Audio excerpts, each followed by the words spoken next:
This is Carolla Digital.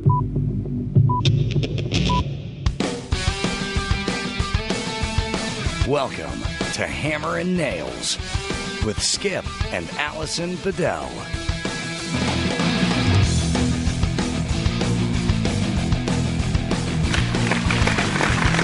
Oh, yeah! What's up, gluttons for punishment? What is happening, everybody? Check it out in the Carolla Studios We are today. at Carolla Digital. I just want it to be known to everyone that I am actually sitting in the Ace Man's chair right now. I'm not sure how happy he's going to be about that. Yeah, You're going to fart in it. No, I'm like spitting on the windsock on his mic and stuff. No, you're going to have to give him like the royal fart. The kind of like when you did the fart pillow on me when we were on the couch, and then you gave me the pillow because I needed a pillow, and then when I plopped my head into it, I was surrounded by your fart That was cloud. so awesome. That would be awesome if you leave him a fart in his cushion. So when he sits on the chair, it just kind of, yeah. Yeah. For those of you who don't know, I'm Skip Bedell. I'm Alison Bedell. And we want to thank you guys for all coming back to Hammer and Nails podcast. Yeah, we really appreciate you guys, and we appreciate that we are able to look at Gary from There across he the is. studio. What up? What's happening? That's First awesome. time. What are we, 56 episodes in, and this is Yeah. the first time? Oh, wait, I stand corrected. 57. This Wow. is the first time. There you go. Oh, my We've God. recorded together. Yeah, that's exciting. That's nice. Pretty Yeah. cool, man, seeing you on the other side of the window. Yeah, man, I've been looking forward to this. Yeah, There me you go, too. I'm man. digging that a lot. And unfortunately, we do have a lot to talk about, and so a lot of it feels like scrambled eggs in my brain.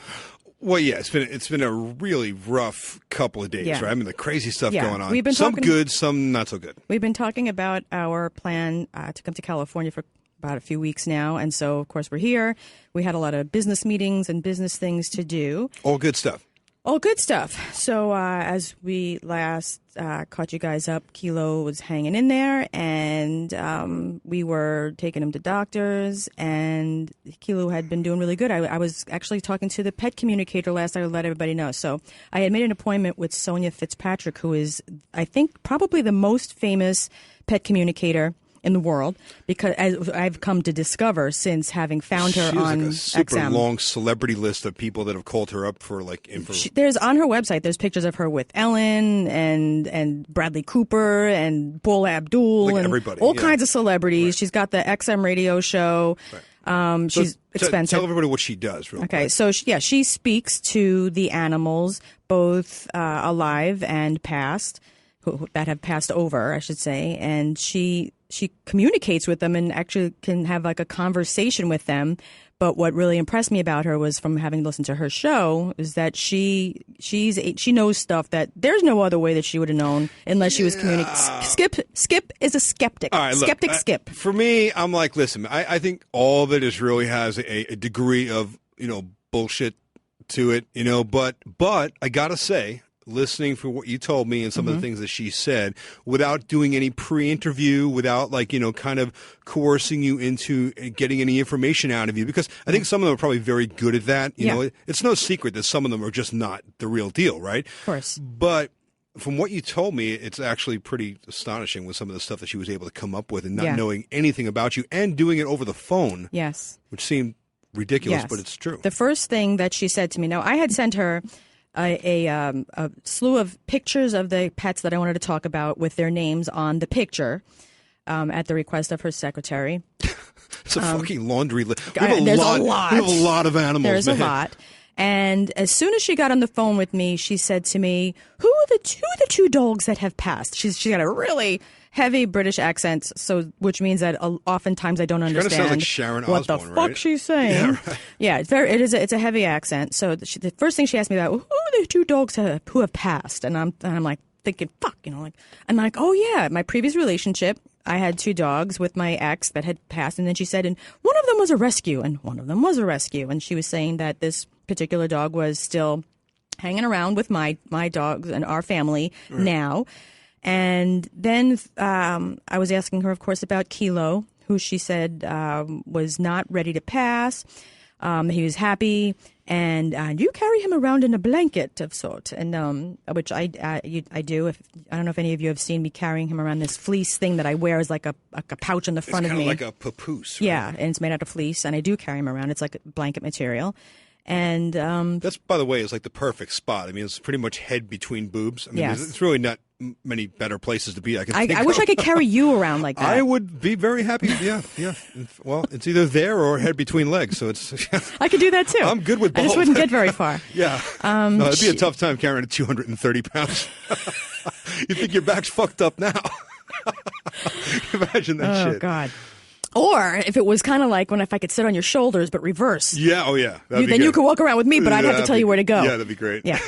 So she also mentioned about Kilo's eyes. She said, what's going on with his eyes? His eyes are running. He's had eye problems for about 7 years now. Right. So she knew about that. In talking about some of our other animals, there's one particular cat that we have that it's Skip's cat. And when we spoke about all of the other animals, there was no mention of anybody else but me. But when we got to this one cat, she said, he loves his daddy. And so, she knew that. There was just a number of other things.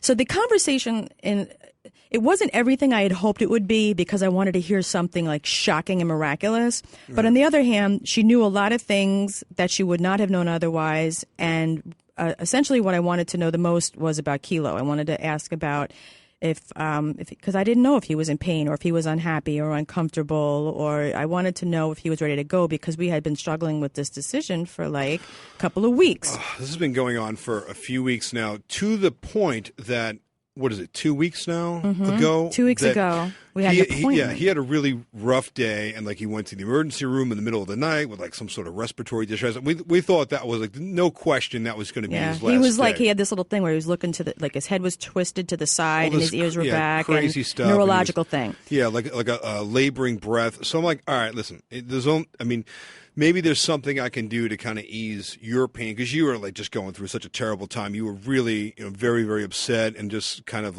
inconsolable. So I figured let me try to put something together and use some of my woodworking skills and stuff to maybe make him something special. Right, you spoke about the box that you made. I think we already talked about that. Yep. Yeah, because that's not something we wanted to deal with on the day. We thought it was going to be that night. Well, yeah, and with past animals that we had to do that with, bury them, it was that's always a big problem. Going to what do you do after they've already gone? It's oh my God. Yeah. So and I had asked Skip to make that, and he did, and it's beautiful. And so then.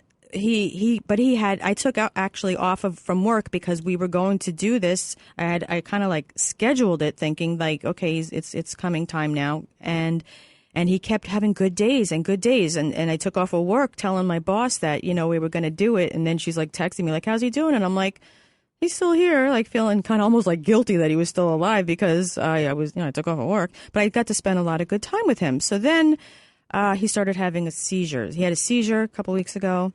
And then this past week, he had a seizure in the middle of the night. It was a small one. And I wasn't, they suck, but I was okay. With him having a seizure, I know that he's not aware and he's kind of almost unconscious. He doesn't feel it and he's out of it. And I kept thinking, if he's going to not wake up from this, I almost felt a sense of relief that he would be going and not kind of feeling it. Yeah, thing, exactly. Right? Yeah. And knowing that was the most important, was that it wasn't hurting him. So he had today is. But he toughed it out, man. Every time recovered quickly from the seizures. He had us fooled for about 2 weeks, thinking today's the last day, and then he was and then he kept going, and he was having a good day. To the point to where we're traveling now, right? Now this trip was impending, and I was stressing, thinking, well, first of all, you made the beautiful box for him, and if he passes when we're in California, what are we going to do? I got to tell you, I never in a million years ever thought that he would make it to this trip. And I was thinking, if he does, we're going to have a really good week. So I was really, really happy about the day that we were packing. I was home all day from work, and I spent all day with him getting things prepared. And he had an okay day. And then you came home from work pretty late, and you started packing.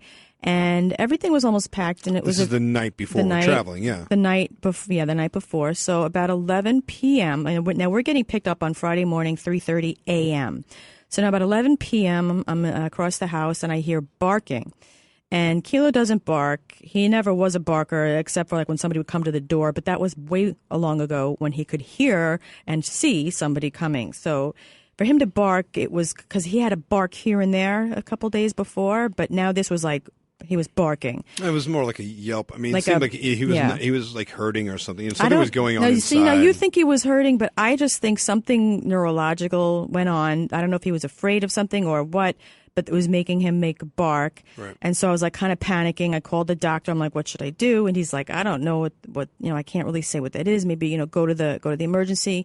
That dog never barks. Yeah. So I all the didn't years know. that I know him, I heard him bark like once. So I laid with him very closely, and I just stayed with him. And I was kind of already done packing, and now it's only like a few hours away for us getting picked up. You were out. You were passed out. I laid sideways on the bed holding him, and he was quiet. He slept. The car came. The car picked us up. We brought us to the airport. We get to the airport. We're about to go through the security TSA stuff, and as I'm holding him, he starts his restlessness and barking again. And I'm thinking, holy shit! Like, he's getting restless. He's doing this thing. He's barking. Barking, for him, highly unusual. So now I'm thinking, fuck. Yeah, like, how are we going to get on the plane like that? What are we going to do? So we get on the plane, and we're about maybe an hour or two in, and he starts getting really restless and barking more. And he's doing like the woo, woo, woo, woo thing that he would do, like when, like the extended bark, like when somebody would come and they would, bark, bark, bark, woo, woo, woo, woo. And he made his little O face. Yeah, but he's doing some stuff that he does not normally do. And to me, he seemed like he was in some sort of panic. There was something seriously going on wrong inside of him, because he was like trying to get away from, he was like running away from whatever it was that was hurting him internally. And it was obvious to me that he's maybe might not even make it to the end of this flight. So I'm looking at the screen in front of the seat, and it tells you, how many miles left and how many hours. There's 3.5 hours left in this flight. And I'm like, fuck. What are we gonna do now? And I wasn't sure. Maybe did he have to pee? I went into the bathroom with him, and I put some papers on the floor. I put him down. He didn't have to go. I picked him up. I held him again. He was doing the barking thing, and I remember that, like, that little face when he makes the woo woo, and his mouth makes like the little O shape, like with his ooh mouth, And it was the. He was trying to tell you, he's not good. That was my interpretation of all that stuff. He's like, saying something. I'm in trouble. So now I'm in a state of fucking panic because we're on a fucking plane, and and everybody was saying, because my biggest dilemma for weeks was, when is it? Is he ready? I don't want to do it too soon, and I don't want him to suffer. I didn't know when the right time was because I didn't feel it was the right time. But now, with him doing this, I felt like it's the right time, and we're on the plane, and we can't do it. And if he's suffering, if this is something that's, like if he is something that's hurting him, or he's scared, what the fuck? So I had brought with me this very strong narcotic that I had gotten a couple of months prior in California when he had first started having problems. And it got knocked him out for the count, but that's the way it had worked. But I held on to it just in case of something like this. Like something to sedate him a little bit, right? And like take him out of pain, or whatever. So now I'm like crying on the plane because he's doing this barking thing and running in place, and I'm like, I don't want to see him like this.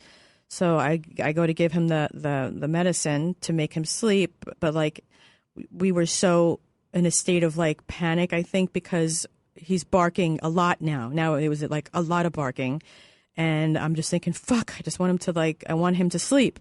And so I gave him 2 doses. Which was a good thing, by the way, because he went out. He definitely went to sleep, and he took a really hard, deep nap. And I think whatever it was that was hurting him or whatever. Well, he took a hard nap, and he at some point he was breathing heavily, which it turns out is as a result of this because this particular medication. When you give too much of it, it leads to like respiratory. I don't know. He was sleeping but breathing heavily, but at some point it stopped. Definitely the right call, though, because he needed to get out of whatever it was that was bothering him. So now we have appointments on Friday when we land in California, and which we promptly canceled. And the first thing we did when we got off the plane was we went to the emergency with him, and the same doctor was there who was there back in November, and I was a wreck. And we were explaining to the doctor what happened and what he had been going through, and they examined him. So then she came into the room and explained to us that, we could try to keep him, alive and keep him, because he was on this medicine for seizures, which makes them drowsy, but it might take a while. It takes a while to kick in and work, and maybe this is something neurological that the seizure medication will take care of. Right. Or we could, put him down, or so. It was a really, really, really, really, really hard decision because I want him with me. Yeah, but it was totally the right thing to do, and it was the right call. And I have to tell you, for anybody that's listening to this has ever had to do this before, it's one of the toughest things you'll ever have to do because you feel very responsible. But there comes a point, I think, for anyone that ever is faced with this problem, the situation where you have to make that decision, to where you have to realize that it's no longer about you. It's about them, right? It's about the quality of what's going on with them. And certainly if they're in any type of pain or distress, there's really it's not a question anymore. There's no choice. You have to take yourself out of the equation as much as it might suck or hurt or be fucked up, whatever. You have to remove yourself from the equation and say, this is the right thing for the dog. What I had to do. Well, you did it. Was decide because even if we kept him alive, that maybe he would have had, 2 days, 3 days. It would have only been days anyway because it wouldn't have been good days. He was getting worse, and he wasn't going to get better, and he was having more seizures more frequently. Right. And so I knew it wasn't going to get better, and I wanted more days with him, and I didn't want to do it. I was really being very selfish because I didn't want to do it. You're going to get yourself all worked up. I know. Listen, all I can tell you is that it was a shitty thing to have to do. We never really, thought that it was going to happen on this trip. We certainly didn't think he was even going to make it to this trip, and it happened at the worst possible time ever. But I think that we wanted to do it at home because we wanted to bury him. It was the right thing to do. So then we did it. We did it here in California. Yeah. And then the worst fucking part of the decision was to decide what are we going to do with him, because we want to bury him at home in our yard. And Skip made him this beautiful box, which wasn't a factor, of course, but we wanted to. I've never been comfortable with cremation because I have this vision of my babies burning, which really upsets me. That's not a good. Yeah. And so. Yeah, but you got to, listen. Everything that was done, you got to just look back at this thing and know that every decision that we made was the right decision to make, and that it couldn't have been done any better. We did all the right things, and I'm proud of you because you made a lot of good choices. It was a very difficult thing to have to do. I have to tell you, if Xanax didn't exist, I wouldn't be alive right now. Yeah, seriously, you were definitely a wreck. Really, the only way that I'm functioning right now is with Xanax. We're gonna call this the Xanax pod. Really? Because I couldn't. Not gonna lie, I went through a fair bit of my Xanax storage when my dog went through a similar thing. Yeah, it was the only way that I was able to stay upright and keep walking through my day and try to keep some semblance of a life going. Me too. It's sucks, right? There's just no two ways about it. It sucks. Yeah. Yeah, that's because it's like your kid, or what do you do? Yeah, or like a sibling. In my case, it was my mom's dog, but that was almost, I feel like maybe not harder, but hard in a different way. It was like losing one of my siblings. Right. And that made me think about, the mortality of my real siblings and shit. It just sucks. It's funny that you said that, because going through this whole experience with him, and I've been through it a number of times, but this time really, really hit home for me, because now I had to watch you go. It wasn't only my own grief, it was yours. And yours is very, very intense to watch, which is part of the reason that sparked me to build that box that I did for him, because I wanted to do anything that I could do to kind of ease some, at least you would feel like, he was being treated well. Yeah. Something beautiful. But I have to tell you that, in all the times I've done it in the past, this particular time, it was I don't know, humbling is the right word, but you just said it right, Gary. It definitely makes you realize your mortality. You're forced to think about it, because you kind of went where I was going. I had to watch my mom go through it, and I was going through it, but I had to sit there and watch. She's had this dog with her every day of its entire life, and it's like, while I felt horrible for myself, it was hard to watch the other people around go through it too. Yeah, yeah, it sucks. Yeah, and making you realize your own mortality, understanding that one day we ourselves are going to be, someone else is going to be taking care of us and making decisions for us, and our health is going to be messed up. And, it's like, it really makes you understand how fragile life is and how quickly it goes by. And I think maybe if anything good comes out of it, you just have to try to have a better appreciation for every minute that you have here. And know that, not necessarily that your days are numbered, but, make the most of your time. You can't send flowers after someone's gone type Right. of thing. Exactly. Just look around at the people you love and hug them and try to enjoy the time you have left with them. Yeah, but now I'm like it's easier said than done, but Right. it's, it's just I'm difficult. Just depressed and If you love somebody, miserable. make sure you tell them that you love them. Exactly. And if you don't love them, make sure you tell them to fuck off while you still can. Before they die and you don't have a chance to say it. God damn it, I was going to tell them to fuck off, and God, now I they went love and New died on Yorkers. me. Right? Son of a bitch had to die before I could tell them to fuck off. Damn it. So I just wanted to mention that. So because we weren't, I had really, really, really strongly considered having them hold on to his body, and they freeze it, and then on the day we go home, I wanted to get it and pretend I was holding him, That have would have been him a get fucking through. disaster. He would have been Go defrosting through. for 6 Yeah, hours on the way home. exactly. That would have been a fucking nightmare. Yeah, no, I wanted to carry him home. You think you're stressed out now? While he was Imagine, like defrosting. every minute that passed, it would have been like a defrosting. Well, I popsicle. don't know, trying to get like a frozen, like a little cooler, something or other. Put ice in it on the plane. The only element that would have been a problem would have been getting through the TSA, because they wouldn't let me pass through it. But if they didn't know he was dead, because when I hold him, when I walk through there, they don't look at it. They don't touch him. We called the airlines, and they were like, I don't care about what they allow. Really, I don't care about rules. I don't give a right, flying but you fuck know what's about going to that. happen. They're going to turn you away But when if you go to they get there. discovered that he was not alive while I was holding him, or if they touched him or realized that he was frozen, then we wouldn't have been able to get on the plane. And then I would also have to deal with his defrosting on the next 8 to 9 hours of traveling. Yeah. So then the other part of that was, like you were talking about, like maybe having him shipped. But I'm not okay with that, because the thought of him being in a box that's handled by a bunch of fucking morons between here and New York, and tossed and thrown and upside down, it's not even an option for me. Because from the moment he is only to be handled with love and delicate and respect. So I think we made the right choice. we found this place that the hospital told us about, the crematorium, I guess, for pets.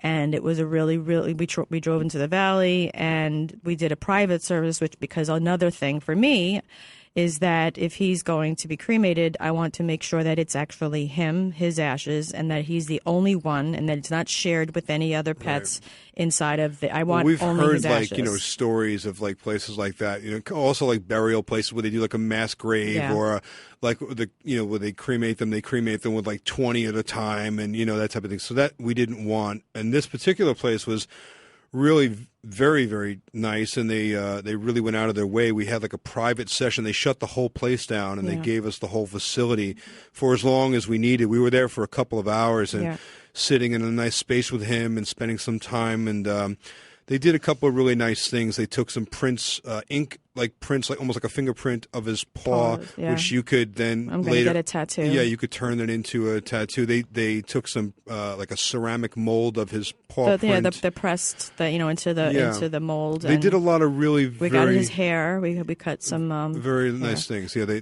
gave you a really nice box that you can like keep little. Yeah, they engraved his name. They engraved it and everything. Yeah, it was beautiful. It was pretty impressive actually the way they did it, and all quickly. Like from the moment that we did what we did at the vets, we took them over there within immediately. They just shut the whole place down for us. Yeah. So now I've got my baby's ashes, and I had asked them also, because I know that a lot of the bones, they don't necessarily burn into ash; they have to grind them. But I asked that not all of them be ground, because I wanted to have a part of him, at least even that I could still tell was part of his body. Well, so I have a rib. Sounds a little bit morbid, but I get it. You know, you want to. It's a tough. I know it does, but it's like I look at it and it's such a a little tough tiny thing to rib, have to and I do. can still tell it's his rib. I think that you're doing remarkably well, all things being considered, and you know we continued on with our plans, and we've had like nonstop appointments of things, and you know meetings for show stuff and all sorts of things over the last couple of days, and it's. I have to say, I'm pretty impressed with how you managed to hold it together. Drugs. But it's then all again, the drugs. then again, that full bottle of Xanax, which is now like a Morocco with one bead in it. There's pretty much nothing left. Yeah, to no, that's all I've been doing is making sure that I just continue to take that, because really without it, all I feel is anxiety. You know what I noticed about you on a higher note, speaking of the Xanax, because you don't take any drugs, and never. I mean, you don't even drink. Like when I drink, whether it's with our friends or whatever, and we get down with a bottle of Mangria or whatever we do, right? Like you usually don't even partake in that. So right. like, and the drugs are like completely like not on the register. You won't even take a Advil for anything. So it's been Makes interesting. me constipated. Yeah, it's been interesting watching and then that's you a whole other problem. on these overloads of fucking Xanax, because you're like a totally different person. And one thing I noticed about you, that when you're on this, like when you see me drunk or anybody drunk, they're different, right? Yeah, like their filter changes, like their ability to think about the things that come out of their mouth before they say it. Yeah. You, what I've noticed, is pretty much have no filter when you are in that state. And like we were in a conversation with like our friends at dinner, Rick and Pam and whoever, over the last couple of days, and you met their daughter for the first time, and it was like whatever you came to mind. They were like, so Alison, like you're a probation officer, you're in law enforcement, so you know how to like it's self-defense, and you were like, oh yeah, and like talking about like I'd gouge his fucking eyeball out of his head. Yeah. And I'm like, you just met this person's daughter, like no, they were asking. And I'm like, hey guys, meet my they wife. said, are you afraid? They asked me if I was afraid, like as far as my job, and like, aren't you scared, like because I have to. Yeah, but you had no discretion at all in your answer. Said, I think the topic of rape came up. I said, and I said, let some motherfucker try that shit on me. I said, first of all, I said, I said, you got to get used to eye gouging. I said, first of all, you have to make sure, I said, you have to desensitize yourself and keep thinking about the idea of eye gouging somebody so that you get used to it. I was sitting in the front seat as you're in the back seat with Pam and her daughter, and I'm listening to this conversation, and I'm like, oh God. Oh God! Oh no! Oh, yeah. No, because you had then just I said, met her moments before. Yeah. And she's like a sweet young girl. She's like 20 years. Like, oh, this is our innocent little daughter. And then I said, once you get you, I said, then after you eye gouge, I said, once you eye gouge that motherfucker, I said, let me tell you something. Some motherfucker try to rape me. Not only am I going to eye gouge him, I said, because once you eye gouge somebody, their hands go up to their eyes, they can't run away. I said, You're but then I'm going to go get a screwdriver. Like touching his brain with the back of your thumb. Make sure you reach into the back of his fucking head with your hand, and then I'm going to get a screwdriver. I'm going to screwdrive right into his fucking eyeball. I'm going to piss into his fucking head. I said, and then I'm going to rip his fucking balls off and shove them in his mouth. Which, by the way, this was about 10 minutes into meeting Ashley, their sweet young daughter, for the first time. And I basically turned around as I'm sitting in the passenger seat. I described how I was going to torture somebody. I'm like, hey, Ashley, meet my wife, Alison. Yeah, and I explained to them how to torture somebody and not to be a victim. That was totally the product of your state of Xanax. I was uninhibited. Completely, totally uninhibited. Yes. No filter, no nothing. And then it occurred to me, like, I was like, holy shit, man. Yeah. I wanted to reach back. If you had a volume knob, I would have just fucking turned it down. Like it was like you broke the knob off at 10. It was like somewhere up in the 14 to 15 range. Because because the topic got me, like my mind just went, because as soon as they were talking about, because it's another hot topic for me is women being victims, because it turns me violent in my head. The thought of a woman being a victim to a man turns me in my head, like I think of severe violence, like not just fighting back, but fucking up some fucking asshole, like to the point where they're unrecognizable. Yeah, you know what I mean? Like fucking sticking rocks in their fucking eye holes. You know what I mean? And like ripping their balls off,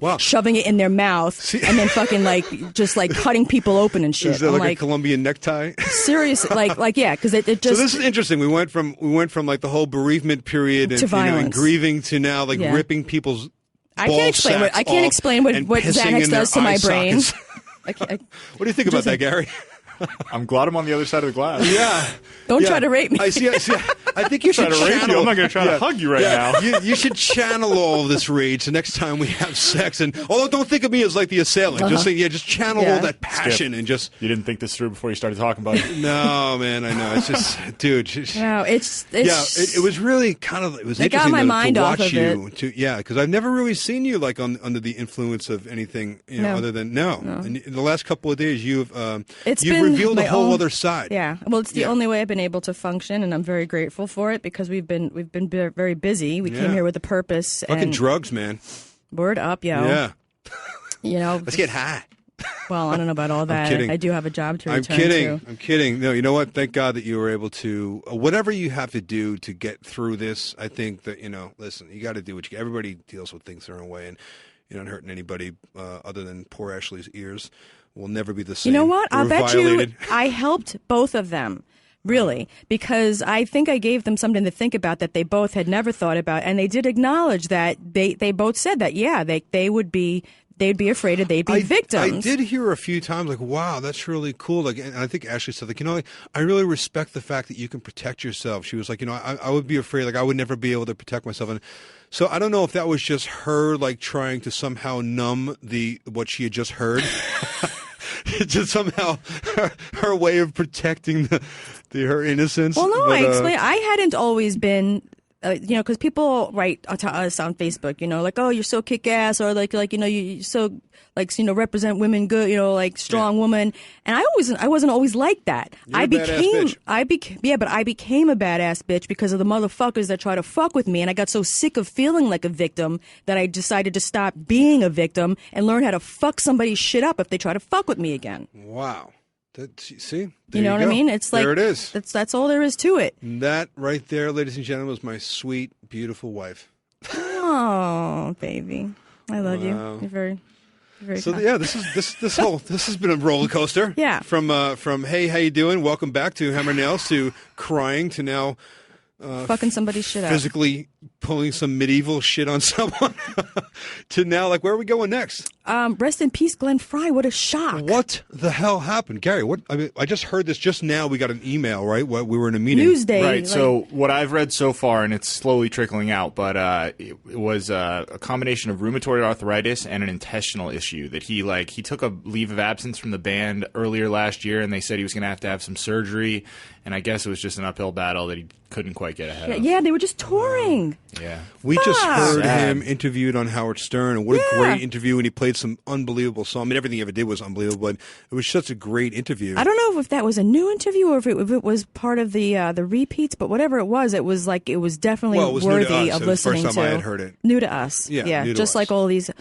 like all of our episodes. Listen, fuckers, if you are new to listening to us, it's not always so sad and miserable, just like the beginning of this particular episode.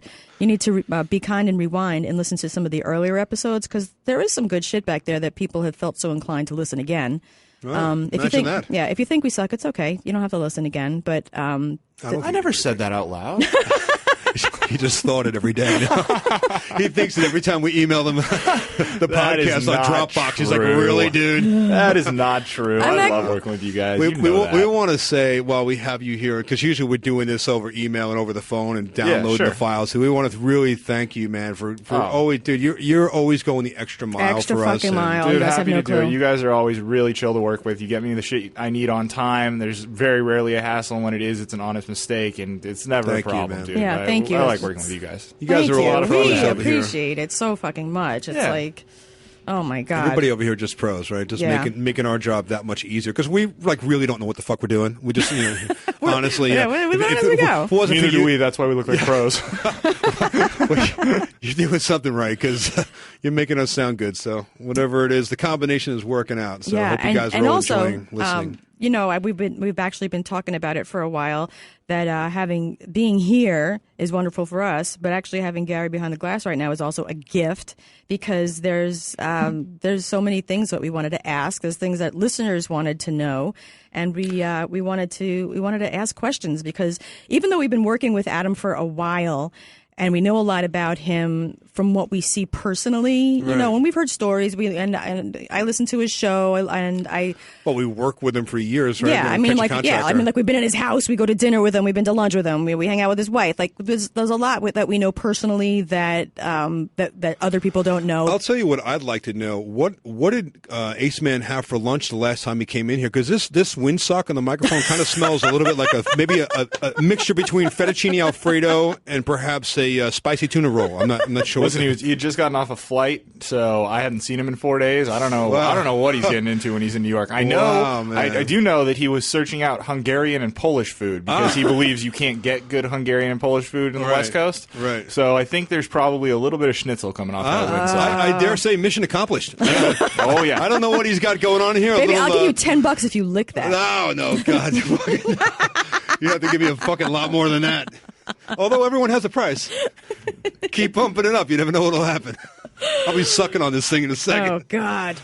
Fucking windsock with some food particles in there. That's really... That's really nice. You know how some people, like, when they sing, you see them putting their mouth right up what's the place on we just came from? The Habit? What's that burger place? Oh, that place is great. Fucking rocks, dude. We never mean, ate there before. It's awesome. They're all over Southern California, and I think they're going to spread quickly. I don't know across country that fast, but they're going to spread fast. I mean, it's for those who aren't from the area, it's like kind of an In-N-Out type thing. You know, it's fast food, but healthier. $8-9, really healthy, and no matter which location you go to, the staff is super fucking nice. Yeah, like very accommodating, like very professional, and the food was fresh and delicious. Now, when we got there was a bunch of people outside that made me second guess going in the place because I was thinking, maybe this is like like the ghetto burger place. No, that's Fat Burger. That's next door. I still love Fatburger, by the way, but no, but the Habit's great. I have one. They built. There were like two guys in lowriders like bouncing the front of their cars up and down. We're like, oh shit! And I was like, hold on, tight to my bag, They built one around the corner from my house. I go there all the time. That place is great. Wow, it's really consistent. I had the veggie burger. Yeah. And I also had the albacore tuna grilled sandwich. Yeah. Unbelievable. I've had the burgers or sandwiches. My girlfriend's a vegetarian, so she's had the veggie burger and likes it. The Caesar salad, surprisingly good. Yeah, when Ace Man gets back in his seat and smells this windsock, you can answer his question with Cobb salad. Yeah, the Habit. Nice. There's a combination of avocado, eggs, blue cheese, and a couple hard-boiled eggs diced in if there. you pick out your teeth and just leave a couple little bit on the microwave. Look, a little gift for you. Oh, like, I've been using my microphone. The fuck? Ooh, that's pretty solid. He is got the. What the fuck, Gary? I've actually got one of my employees in the back shouting, "That's good. That's pretty good." Skip is an impression master. Oh, I don't know if you've been, but he Beavis and Butthead, the last episode. Oh God, yes. Don't make me do it. I have my fucking shirt over my head now. It's like, yeah. You are very good at that. Dude, That's took one a thing picture I'm of not it, good at. right? He is. Didn't you post a picture of me with my shirt over It's my on head? it's on our website. SkipandAlisonBedell.com, and if you look under the Hammer and Nails, one of my finer episodes, moments. Yeah, look at the last my mother episode. would be so proud. Yeah, what was the title of that episode? That one was Cuckoo Clock Ball Bag. Oh, That's that was correct. fucking funny, man. Yeah. Did you happen to hear the Cuckoo Clock story? I did. I heard part of it. I didn't hear the whole thing. We went up a little late that night, so I was bouncing around. I didn't want to delay. Funny, man. Yeah. That was right up there with what was the other one? He said the cuckoo clock and what was the bird bath. Oh, the bird bath. The bird bath. Yeah. The bird bath. Yeah. Joe just has a plethora of fun things that he does with his big While he's in the shower. loose ball bag and flaccid Where penis. He stretches out his nutsack and does like all sorts of. I'm like, dude, what? Really? Yeah, it's like, this is a trampoline. What the fuck? I'm like, how do you get your nutsack to stretch that far? What the fuck's wrong with you? You know, like the fucking people in Africa that put like the fucking plates in their lip. in their fucking, Yeah, that's him. Does he have like it starts off with a small plate and then like a medium plate and now it's like he's stretching out his fucking ball bag? First he has it was an appetizer size dish and now he's got a full platter size. He's got like a fucking 21-inch wheel like in there right now. It's like I was wondering where the spare tire in my fucking truck went. It's like it's in this fucking nut bag. What the fuck, dude? Really? Oh Wow. God, yeah. Thank you for. Yeah. Could you imagine like the skin flappage that goes on there? No, I'll have to ask Carol about If that. he was out in the windstorm, it'd be like a fucking umbrella. I mean, he could like hang glide with that thing. 'Cause you know what? Because I noticed who was it that was talking about? Because I know some chicks. I think it was Brandy Glanville. She was on somebody's show talking about. She was on Stern talking about she was giving some basketball player head, and she was talking about how she got What the a surprise. hand on the dick and the other hand on the balls. Now, I don't really do that with you. No, I don't now. But I'm thinking now with if you got all that extra sack. You have some hand on dick sometimes. I don't know. I'm not really like much into the holding the ball and the. You're a champ though. You just take the whole thing. I can tell you. I'm like, I make sure I satisfy my man. Yeah. But what I'm wondering is if you've got all that extra ball all bag. 3 inches.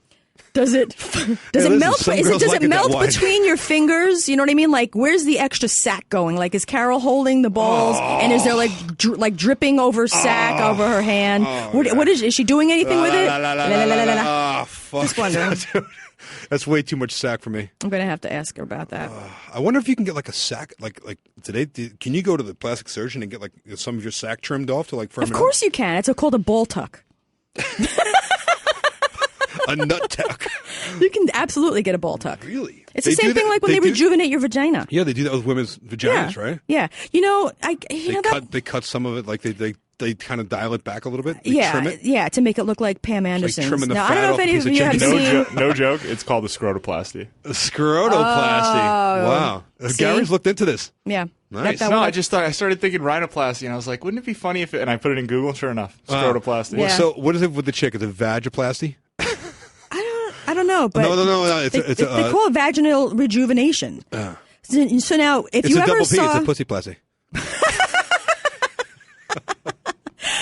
hey, but Yeah. you've It's kind of like trimming the fat off a piece of chicken. Oh you my know, like, God! You know. Now see, some men like I guess you'd call it before pussy, and some like the after pussy. Now, me personally, Right. I prefer being with the after pussy. You are a pussy master, so do tell. I like the after pussy. Yeah. But some What do you mean after? You're talking about like the before surgery or after surgery. Like when you look at the vaginoplasty before and after yeah, pictures. You like them like nice and some trim. people and, like yeah. them meaty, and some people like it like a 6-year-old. Right. Now, have you seen Pam Anderson's in that movie with Tommy? Oh, that fucking thing is bleached and nipped and tucked and bleached. No. She just has a naturally perfect pussy. Really? It's perfect. Wow. That's the kind I like. Wow. That's the kind I wish I had. Wow.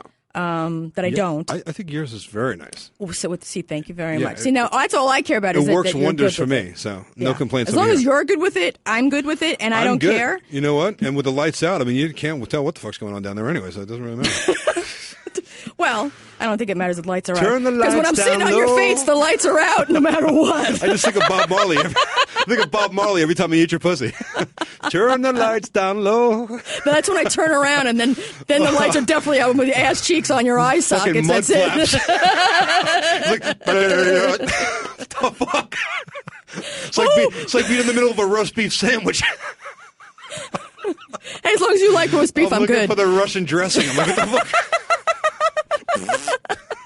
The fuck? Oh, we need some sauerkraut and some nice Jewish rye would be good. Oh, yeah, I can talk like this, and you can be like, have a pastrami sandwich. That's a nice Reuben. That'll make you like, That's it, yeah. Okay. I'm never getting hard again. Just fuck my whole shit up. Now every time I think I fucking eat your pussy, I'll be thinking of like a fucking going to fucking Ben's Deli. The fuck? Yeah, either that or I'll remind you to, I'll do Adam's best. I'll take a Just number. think like you're Phil Rosenthal. I'll have it extra lean. Extra lean. They say hold the decal. Oh, my God. Just trim the fat off the Skip pastrami. is more Jew than any Jew I've ever met. Even though he's not a Jew. I've had a number of Jews in my life. Oh, You couldn't help but fuck the Jews. There you go. There's something we have in common. God, frat. what is it with the Jewish chicks, man? Yeah. Holy God! Well, Yeah. it's probably it's a product of my environment. I grew up on Long Island, so I mean, this happened Yeah, to be. you did. There are more Jews in Long Island than there are in Israel. Do you know that? That's a fact. Really? That's absolutely a fact. Yes. 100% true. Yeah. Wow. Yeah. Yeah. Yeah. So I mean, like, I think I was like one of the only Gentile in my high school. Yeah. Yeah. You. I just transferred from like St. Christopher's Catholic school, Right. Yeah, I transferred into junior high school from like 1st through 6th grade of Catholic school. I mean, fucking plaid tie and the gray pants, the whole deal, right? You know, getting smacked with the fucking ruler from the nuns. Right. My teachers were all nuns, for real. Yeah. So when I got there, I didn't know what the fuck was going on. You know, it's like no more school uniforms and all the. I didn't know anything about Jewish chicks. And then you had to learn how to go. Yeah. No. I had to learn how to say Sassoon and Jordache. It was actually, wasn't it? I don't know. It was the fucking 80s. The fuck Okay. I know. Okay. I was used to wear my school uniform. I was all like, yeah, it was like, you know, the whole like Jap thing. You know, like I don't know what the fuck that was. I thought that was like somebody you fought in World War II. Fucking Okinawa. Fucking idiot. I don't know. Yeah. Yeah. But it was a interesting experience. Yeah. Yeah. Yeah. All right. Well, there you go. Yeah. You know, it served a good purpose. I mean, you know, it helped me out later in life. Now, when I go into Ben's and I order a fucking sandwich, I know how to say it properly. Oh, yeah. We have to know how to do that. Oh God! You know, every time I go down on you now, I'm going to be looking for like a side of coleslaw. And I'll take an order of gefilte fish. That is your gefilte fish. Oh, it's my gefilte. It's a nice gefilte fish and a matzo brie. So I wanted Potato knish. So let's hop from vaginoplasty to meaty vagina and Jews into Gary. Yeah. Because as often people do. Yeah, that seems like a natural transition, right? Let's segue right into Gary from meaty vagina. What the hell happened here? This fucking show is a debacle. What are we calling this show? It went from the Xanax pod to the pussy pod. I don't know. I'm taking notes. We'll come up with a good title. We'll worry about that later. But what people, I think, because as I started to say before, I don't remember how we changed the subject, but that we know Adam in our own way, but there's a lot that we don't know because we don't work for him, we work with him. Right. And so a lot of the people ask us questions, like on Facebook, because we've met the guys, the lackeys, and as I like to call them. I always feel bad saying that because I feel like it's condescending because... Yeah, there's no way you guys are lacking on anything, man. I know. You fucking hold this whole place together, just so everybody knows. Yeah, we don't take it personally. It's it goes back to the radio show days. Nick's sitting in here with me listening. He said it's a term of endearment, and it is. It's it's part of the bit. I mean, we realize that. We don't call Bald Brian because we want to make light of the fact that he lost his hair. It's just it's radio. So Gotcha. Maybe not my favorite thing, and I don't love when people come up to me at a live show and say, "Are you half-tard?" But that's what somebody actually. It's not personal. Yeah. So do you don't? It doesn't bug me. I learned to get over it. Honestly, the reason it happened was because he was talking about Gary Butters, who you guys know. The guy over at the other shop who's also named Gary, who's a little older. Right. And he was telling stories about retarded Gary. And a lot of my friends are from the same area that you guys are from. And they're ball-busting New Yorkers, and they don't listen to the show, but like a friend of one of my friends does, and word got back that retarded Gary was getting made fun of on the show, so my friends all called me one night drunk, like on a conference call, started making fun of me. So I yelled at Adam and said, "You gotta fucking stop with the retarded Gary, because I'm hearing it from my friends, and they're assholes, and I don't want to hear it anymore." And he's like, "Oh, okay." And then that day on the show, he's like, "So fucking Gary, full-tard over at the warehouse, not half-tard who lives here, who works here on the podcast." And I just looked at him and I was like, you know what, fuck you, but like I asked for it, like that's what I get. Like, so no, it doesn't bug me. All right. Fucking half-tard. So porcelain Punisher, like where is that coming from? One day, I mean, other than what might seem the obvious. So one day, like 6 years ago, Matt had like eaten something bad for dinner the day before, and Adam got into an argument with somebody who used to work here.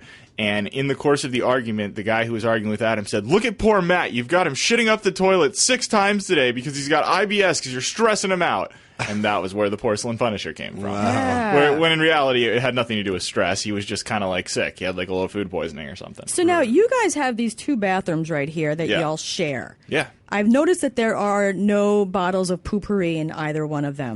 Not on a regular basis. And I'm guessing with like all guys that it's got to be pretty rancid once in a while. I don't use the bathrooms here. You really often. don't? I try not to. Here's a question I have for you regarding the bathroom. There's a bathroom in there that has a toilet and a sink, which is out of the two. Clearly, you might assume that that's for the ladies. It is. And then there's a sign on the door that says as much. Okay. And there, which, by the way, is the one that I always go into. And now I'm about to follow up with the reason why. The other bathroom, very conveniently for us gentlemen, there's a urinal on the wall, but no sink. Correct. So how does that go? Well, originally, the way it worked was there weren't a lot of people that worked in this building, and that bathroom that you're talking about with the urinal and the toilet used to have a urinal and a shower, and then that was just kind of like the auxiliary. If you need to take a piss as a dude, fine, but otherwise you use the other one, and there's a sink in there. Right. But I think that when Adam took out the shower, he wanted to just have another toilet as opposed to another sink. So here's what sucks with that whole situation, because when you're coming in the front door, you pass the bathroom before you get to the studios, and whoever's coming out of that bathroom inevitably always wants to say, hey, man, a big hug and shake your hand. And I'm like, hey, how you doing? Yeah. No, that's a flaw. But fucking pat on the back, and I know they just fucking have their cock in their hand. And Adam's always like, and I built this here, and I made this, and I made that. Why didn't he put a fucking sink in there if he's like, he built everything else? Well, listen, guys, I mean, I know you've worked with Adam for a long time, but this year, you know how Adam has his edicts about how he doesn't smell and how he doesn't need shampoo, and he decided during our break that he was going to see how long he could make it into 2016 without showering, and he hasn't done it yet. Get the fuck and out he of did not, here. and he did not take a shower on New Year's Eve. Like he took his last shower somewhere in the 20s of December. Hold up, and hasn't showered yet. Are you for real? Dude? No, I am for real. So we're talking like a month. Almost. I believe he has rinsed his hair a few times and done a hot rinse of his nutsack. Hot rinse where? Sink? I believe we're talking sink. You know, pull the stopper, get some water in there, and total give it a nice bachelor dude, right? Yeah. Yeah, I mean, he shares. Does he use ass wipes? Do you know? No. Okay, now. Not to the best of my knowledge. Wow. We know that we haven't smelled him before. No, we BO. have been in some crazy hot fucking insane. He has thrown soaking wet T-shirts at me. Yeah. After a day of a catch contractor shoot, to the point that it hits me and then water splashes over my shoulders and I can hear it hit the floor, and it doesn't smell. Which is weird. It's kind of gross, but it doesn't smell. I gotta say though, Lynette, I gotta. If I was Lynette, I'm just saying, if it was me. Now I don't know what she likes and what she doesn't like, but what I do know is that when you and I are getting busy, obviously she likes, and you're on top, and I man. got my hand around your ass, or I might even have it in your ass cheek, or if Did you just get a little like shenane there for a second? There was a little something happened to your voice there. What just happened? On your ass cheek? I'm in your ass cheek, motherfucker. I'm gonna pull your ass in. You be pumping me. I got my fingers in your ass. What did you do with my wife? But if I'm like going down on you and there's like inner thought, there's crotch sweat, which is inevitable. Right. Like I can't imagine she of all people. Okay, so nobody else is going to get that intimate with him that they can smell. So we don't think he smells. But what is she smelling? Evidently nothing, because maybe everything he says is just 100% true. But he takes shits. Well, yeah, maybe his shit does. You've heard maybe his shit my shit don't stink. There you go. I don't know. That's a whole other side. I can see how somebody might not stink. But all right, so Gary, from what you're saying, to the best of your knowledge, no shower yet. He's been. If he showered, it's in the last 2 or 3 days. He has been. He has proclaimed as recently as Friday or Saturday, I believe, that he's still not showered. Now, outside the studios here, you proudly present and show for everyone to see the Guinness Book World Record for the most downloaded podcast. Perhaps Carolla's going for number 2. Could be. Just throwing it out there. Possible. Could be. I think he would be without a shower. I think he would be more proud of that one. What's weird is that most like bums going that long without a shower. Why do bums stink and Adam doesn't? They're exposed to the elements. I mean, Adam spends a lot of his time in air conditioning and a lot of his time shielded from the elements. But he also eats well. If you're living on the street, you're fucking eating whatever you can get out of a garbage can or whatever. You're probably, hitting the bottle as much as you possibly can, too. So all that toxins and all that shit comes out and you're sweating, you're funky. Yeah, so of those two, Adam's eating well. fucking nut jam and fucking toe cheese and I don't all know. the other shit. I can't get past thinking of it from a sexual standpoint that I don't think I would be pleased if you didn't shower for that long. You never stink either. You are one of those men that I've never has a smell no matter what you do. You get back from the gym, you're working out on a roof. You never, ever, ever, ever stink. Well, thank you for that, but I got news for you. I don't know that I could go that long. I think that Carolla has definitely far surpassed my anything that I can pull off without completely turning you off. So I don't know what his secret formula is or what he's doing, but evidently it's working for him. Wow. So there you go. So with that being said, thank you for sharing that information. Yeah, of course. We got some real insight here going. Listen, man. I'm happy to share whatever I can. I guess I kind of want to flip the script and ask you guys. So, as an experience of somebody who has worked with Adam for a long time, there are stories that you hear repetitively. Right. Yeah. It's not his fault. It's the nature of his business, and that happens. Is there one that sticks out from the Catch a Contractor or a topic, maybe not a specific story, but a topic that you've heard him rant on more than that like sticks out? We've heard quite a few rants. Oh, I'm sure you have. I'm just wondering. There are certain stories where Adam can say 2 or 3 key words, and the guys in here could all just tell the rest of the story because we've just you mean heard like it so many the times. usual stories? Yeah, you mean? just the one. If I had to think of like one right off the top of my head, it's. I feel bad to even say it. It's usually about something Lynette didn't do. Yeah. I would say that's accurate. Yeah. These are all. We're not going to go into what that story is because Yeah. we have behind the scenes implications with him. Yeah. But, So you know yeah. the story we're talking about, right? You know, getting up in the coffee cup and like not making Why the are you coffee. still talking? Well, hey, listen, so you get I'll give a good example. The newest version, which he's talked about on his podcast lately, is he lost his keys recently. And he went insane, Right. couldn't figure it out, and it turned out that they had somehow made their way into Lynette's purse. Oh, good God. So anyone who's interested in that, go listen to any Adam Carolla show in the last 11 days. Holy God. There will be some reference to That that. must Yeah. have been a fucking fueled It was rant. 3 or 4 days of. Wow. So people want to know, because you guys work so closely with him, it seems like you guys all get along, you're all buddy-buddy. Do you guys have, do you feel comfortable in your job? Or do you feel like... Do you mean in terms of like fearing for it, or? Yeah, do you do you worry about, I'm going to get, you could lose your job? Or do you feel, comfortable enough, if you fuck up, it's okay? How are you going to replace No, it's a healthy balance. The nature of Adam and how he is keeps everyone on their toes. Lynette included. I mean, not that she's in any danger of losing her job or her spot as his spouse, but the nature of Adam keeps you on your toes, which I think is really good and keeps us all growing in our jobs. We all get better as a result of that. That being said, Adam is an extremely loyal guy, so if I fuck up, I'm going to hear about it, but unless it's something where I have maliciously gone out of my way to fuck him over or hurt the business, I feel there will be a level of understanding and a chance for me to fix that wrong. Right. So I would say it's a healthy balance of I am very much on my toes and I don't want to fucking hear about it if I do something wrong. I want to be good at my job and I want to be moving the company forward. But if I do something wrong, unless it was intentionally malicious, it's probably not going to be the end of my job unless I do that 4 or 5 times in a row on a similar topic and don't make any effort to fix it. I think he's I've a pretty heard him fair say that. guy. Yeah, he seems like he's extremely fair. I think he's very reasonable. I've heard him say that a number of times. People fuck up. Guys that I work with. In talking about you guys, they fuck up, and I'll admit it. Yeah. No, He's like, when they fuck up, because I think we all kind of asked this question a number of times over the year or two working with him at lunch, and we always talk about stuff and. He'll be the first one to say that he has no problem bitching anybody out if they fuck something up. But it comes from the point that, all right, I understand they didn't do it to fuck me to intentionally.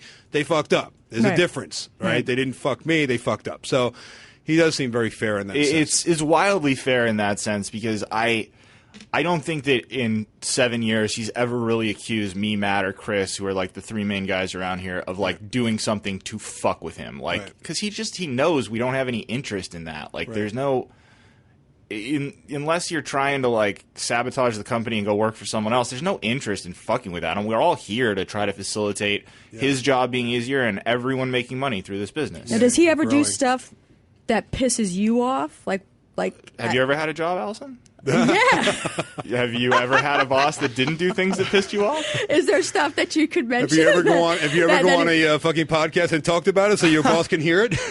No, I mean, I'm sure he knows what it is that he does that pisses you off. Yeah, I mean, it's hard to think of a specific instance because unless it's happened in the past few days and he's been out of town, so I'm kind of feeling pretty good right now. Right. But it's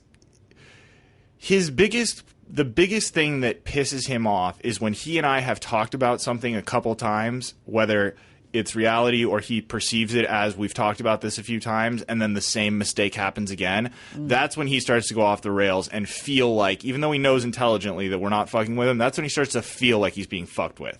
Because it's like, listen, man, we've talked about, as an arbitrary example, we've talked about this. The keys go on the front table every fucking night, and why would you move them unless you're going out to the car to get something and then they go back on the front table, so when we wake up in the morning, they're on the fucking front table. Why are we wasting time on this? Like, right. That's when he starts to fucking lose his mind.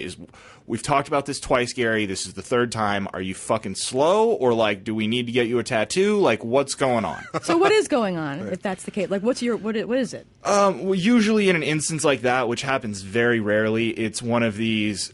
We've talked about this 3 times over the course of 3 years, and it's happened 3 times over the course of 3 years, and it's either it slipped my mind, or this is the cost of doing business, and this is going to happen once every 3 years between August and me and all the moving. Do you schedule it? I mean, like, do you put it on the calendar? Like, no, I just pray that it never comes. And... I just pray that it never comes. But it's usually something where it's spread out and like, yes, we talked about that a year ago. Everything's gone fine for 10.5 months. Somebody slipped somewhere on the chain of command, and now we're having the same perceived problem. Right. And in his mind, it's, well, this happened last week. Like, we should be on top of this. And and that's not unreasonable. If we have talked about it, then we should be on top of it. But in a company where there's multiple people, every now and then a ball gets dropped by one person, and it makes it harder for the whole team. Do you ever feel like saying to him, like, listen, Drew, we already know that you're like got like a case of mild autism, so it's really not us, it's really just you? What I'm going to say is that everyone has fantasized about saying things to their bosses, but like I would never really want to, because A, most of the time he's right, and B, he's such a skilled comedian and conversationalist that I don't want to fucking go toe to toe with that guy. Like I am regarded amongst my group of friends as the guy you don't want to argue with because I'll always win. Right. I don't want to argue with that. He's a fucking master debater. Yeah. He's a masturbator. That sounded fucked up, right? A master debater. No, I mean, he could definitely fight. He would make a great attorney because, I mean, he just knows how to fucking make a point, and he will beat you down with it until you just say, you know what, fucking dude, you're right. Yeah, he'll just hit you with the facts over and over again like they're a bat. And if you... Even if you're like, okay, it's like, no, let's go ahead and show exactly why so that you don't make this mistake again. And then eventually you're like, okay, you're right. I have to say, from working with him now, I have a lot of respect for him. He's super smart, super shrewd, very, very quick. Just the stuff that comes out of his mouth off the cuff just fucking boggles me, because I'm like, dude, do you have a Rolodex of like shtick, like things that like, in your back pocket, like waiting for the right occasion that this is going to fit perfectly? Yeah. Like, how do you just come up with this shit? But that's just his mind. He's very fast and creative, and it's been cool working with him. I know that you guys had you go to the Mangria bar crawls and the signings, and you also participated in helping him move. I didn't. Some of the other guys. I didn't personally, but a lot of his staff did. Yeah. So I mean, like, you guys do like. I've helped him move before. When I was a little lower on the totem pole, we moved. You may appreciate this. I believe they were 12 by 6 or 12 by 4 sheets of drywall. They were stacked.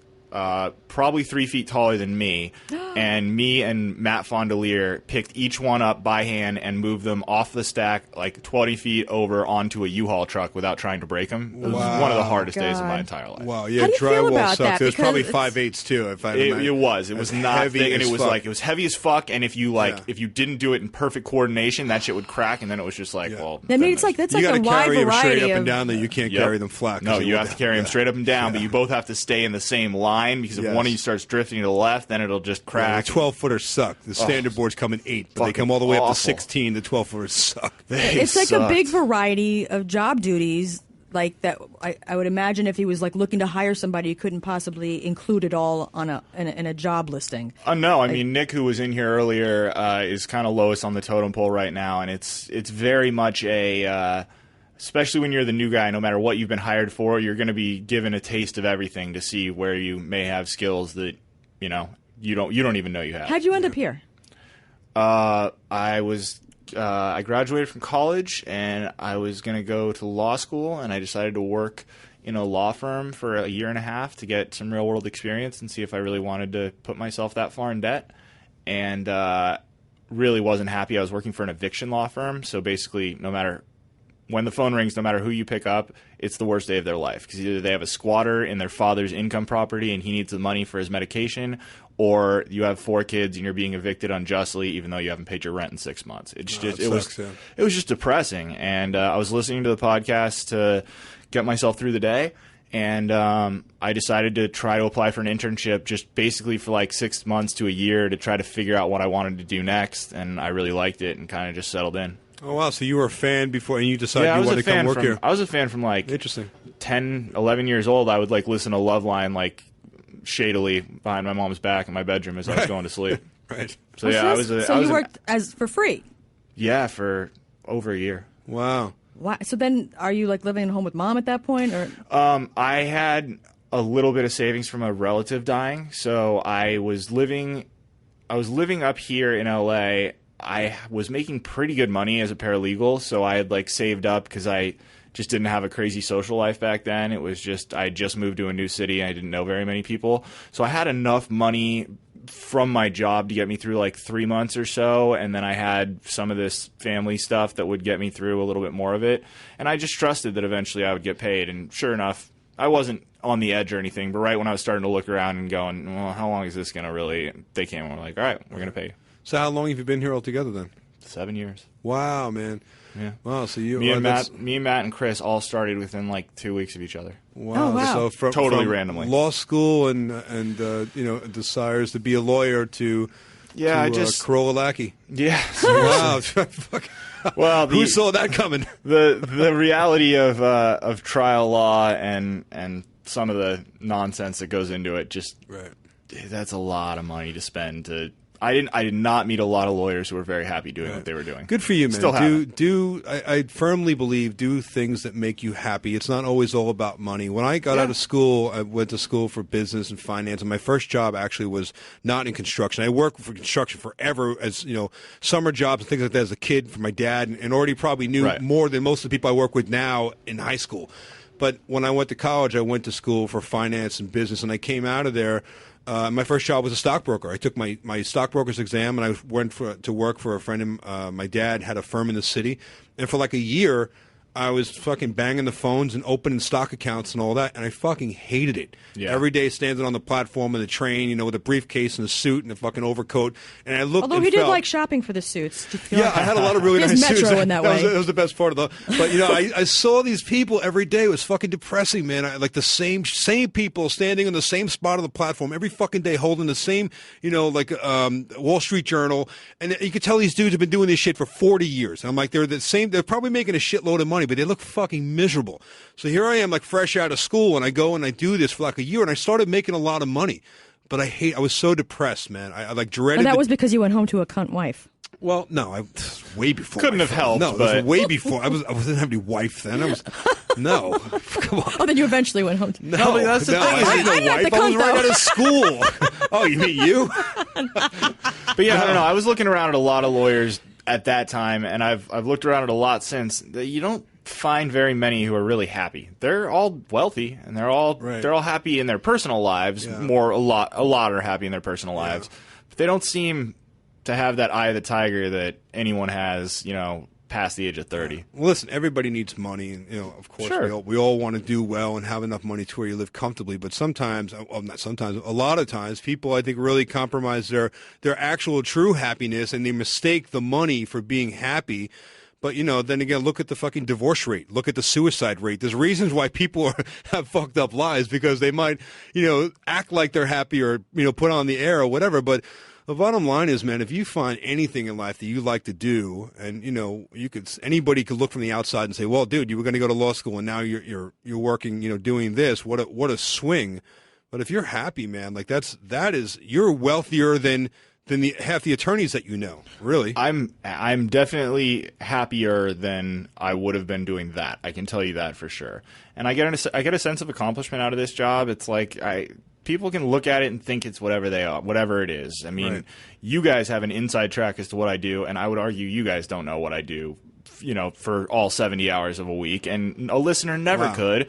And their opinion is their opinion, but I'm in it, and I'm happy, and it's good. well, for a half-tard, I have to say you have far surpassed anyone's expectations, even my own. I appreciate it. Do you consider doing those bar crawls to be like a bonus part of the job because it seems like it would be fun, or is it because you are taking time away from home to go do that? Is that kind of? I don't consider it work. You Is basically it? get paid But to it drink, is- but is I'll it answer work? this question. Well, no, we don't really get paid like a fee to go do that, but it's part of our jobs. Right. We're employees, and usually we get our hotel rooms covered, which is really nice. Right. So it's not a lot of cost. I mean, we'll buy a few drinks here and there, but there's usually a tab going around. Lynette's pretty good about that for the guys who are. Right. She knows we're paying gas to get to wherever it is. Hollywood's one thing, but when we go to San Diego, Right. we got to get ourselves down there. But I like it because I like my coworkers. So as far as I'm concerned, it's just a good excuse to go out and have a few beers with my friends, and then the fans really love it. And right? honestly, I don't. Because you I put in don't so care. many hours, and it seems like a lot on top of it. Yeah, I mean they're pretty infrequent. I mean we're kind of doing the bar crawls once every 6 or 8 weeks at this point, and it's like it's one night. And if I didn't like the people I worked with, that would be one thing. But me and Matt lived together for 2 years. Me and Chris have been friends for 6 or 7 now. Like all of our girlfriends are very close friends, so like we bring them all, and like it's kind of.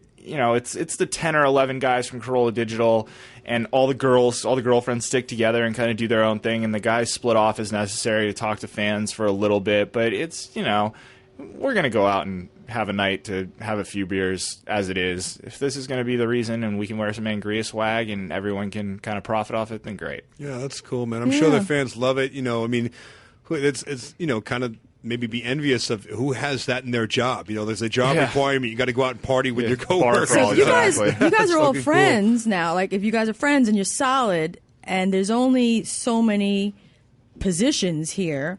So now, if you stay where you are, and Fondelier stays where he is, and whoever's the lineup is now, what is the hopes for the lower few guys to ever advance? We're moving them up slowly. Yeah, But where are they going to go? They're expanding. You guys are expanding the business, all the time, doing new stuff. Yeah, so. I mean, you gotta think about stuff like Santalia, the production company where the docs are coming. I mean, there's guys in jobs that are in the podcast side of the business right now who are trying to expand in that direction. There's Lotzi Digital, the parent company as a whole, has needs that may not necessarily be served by the one person that are taking care of them now, so there may need to be expansion in that direction. But Kalen has got 2 of his own shows now, which he definitely didn't a year and a half ago. He's almost producing for crying out loud by himself. I'm still supervising because I'm very protective of that show because I started it, but he does a lot of the recording for me because we've come to so many shows where I just have to go do Reasonable Doubt a lot of times during that or do something else. Which, by the way, was a great show. Oh, Yeah. I've been loving that. One of my We love favorites. that. That's a good one. Yeah. But and then Nick is new here, but he's up and coming. He was hanging out today, watching me get everything ready for this. He's looking to take over his own show, or maybe create his own show, do a little personal MMA thing. That's something he's really into. Oh, cool. So yeah, he's super knowledgeable. He's won me a lot of money in the past few weeks. Cool. Just straight blindly listening to him. But they're coming up. I mean, it's while we will likely stay in some of the roles you know us in now, I don't think after 7 years everyone wants to keep growing and keep changing. So that's going to provide opportunities for us, whether we have to make them or not, but it's going to provide opportunities for the younger guys because these are the guys that have been watching us do it for the past 3 or 4 years, and they're the only ones. I mean, I have to go out of town in a couple of weeks, and I wouldn't trust any outsider to do it. Like I would trust Nick and Kalen to do limited things, and Matt and Chris I trust Would implicitly. you trust Brandon? Yeah.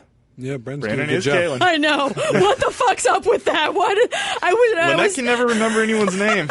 Is that why? Is that where that comes from? Yeah.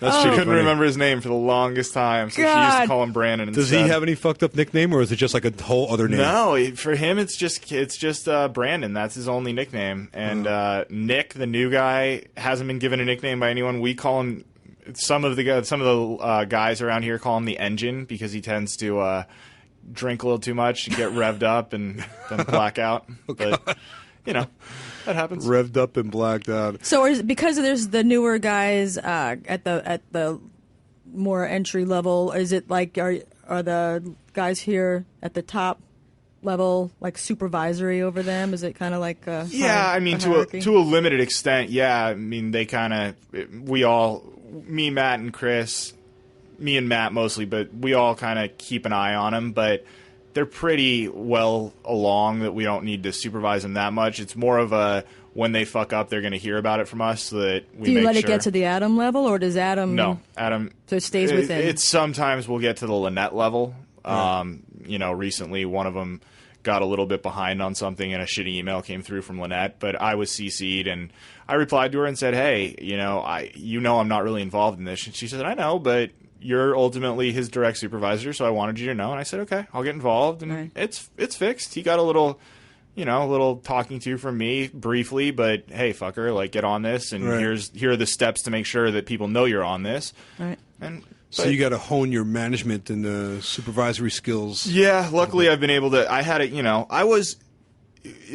ask like, what's the hope for the younger guys? Like I used to do Brandon's job. Like I was an unpaid intern too, and like Mike Lynch, who you guys, if you don't know personally, you've definitely heard the name. The guy who helps Adam write his books. He used to be what I do. He used to be Adam's main producer, and I sat in Kaylin's job for a couple of years and watched Mike do it and learned how to do it. And I wasn't perfect on day one. I'm still not perfect today, but it was from sitting there next to him in the seat that Kaylin now sits in and watching him do it and overhearing his conversations. That's kind of how I came up. And eventually he moved on. He's still in the Adam Carolla universe, but now I have his job. So I would say there's nothing but opportunity for people to move up once you're in the door here. I know this isn't exactly an encouraging episode for somebody who's trying to become an intern at Carolla Digital because there just isn't a ton of jobs. Right. But once you get in the door, if you're good, that was my next question. Like, how do I get in? I don't know. I mean, I shoved Are you considering leaving law enforcement to come be a Carolla lackey?